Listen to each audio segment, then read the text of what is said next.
والصلاة والسلام على سیدنا و امام و رحمتیں للعالمین حضرت محمد صلی اللہ علیہ وسلم.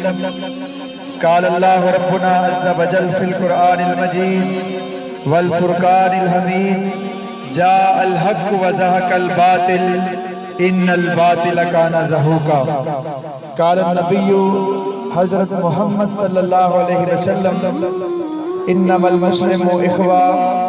اسٹیج پہ تشریف فرما نہایت معزز محترم مہمانان گرامی قدر، بالخصوص ایک لمبے وقت تو سامنے تشریف فرما کھڑے محترم دوستوں، بزرگوں، بھائیوں اور ساتھیوں، السلام علیکم ورحمۃ اللہ وبرکاتہ. اور فرعون نے بھی، میں تاریخ کا پرانا حوالہ پڑھنے کے دہراواں گا، فرعون نے کیا کہ میری اجازت نال میں او خدا وا کہ ہوا چل دیئے، پتے کھڑک دینے، لوگ بول دینے اور لوگ میرے عزت نال چل دینے. اور انہیں کیا سی کہ میں بنی اسرائیل چوں جدو انہوں نے نجومیہ نے دسیا کہ ایک بنی اسرائیل چوں لڑکا پیدا ہوئے گا، تیری حکومت، تیری خدائی، تیری بادشاہ تو ہمیشہ لی بلیا میٹ کر کے رکھ دے گا، کر برباد کر کے رکھ دے گا. اس فرعون نے کیا کہ میں اگر بنی اسرائیل دے وچ وہ بچہ پیدا ہی نہیں. اور تسی تانوں یاد ہوئے گا کہ بنی اسرائیل میں کئی سالہ تک پیدا ہونے والی بچیاں نو زندہ رکھا گیا، بچیاں نو قتل کر دیا.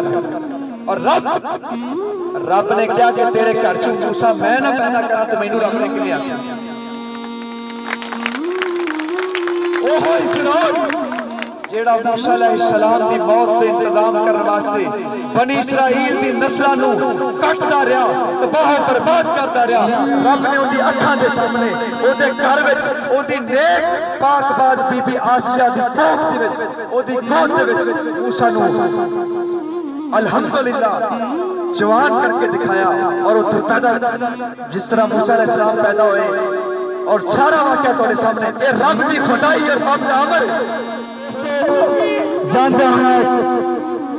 یوں تو دنیا میں کروڑوں ہیں مگر کتنے ہیں، یوں تو دنیا میں کروڑوں ہیں مگر کتنے ہیں کبھی ظلم کے آگے سامنا جھکانے والے. پاکستان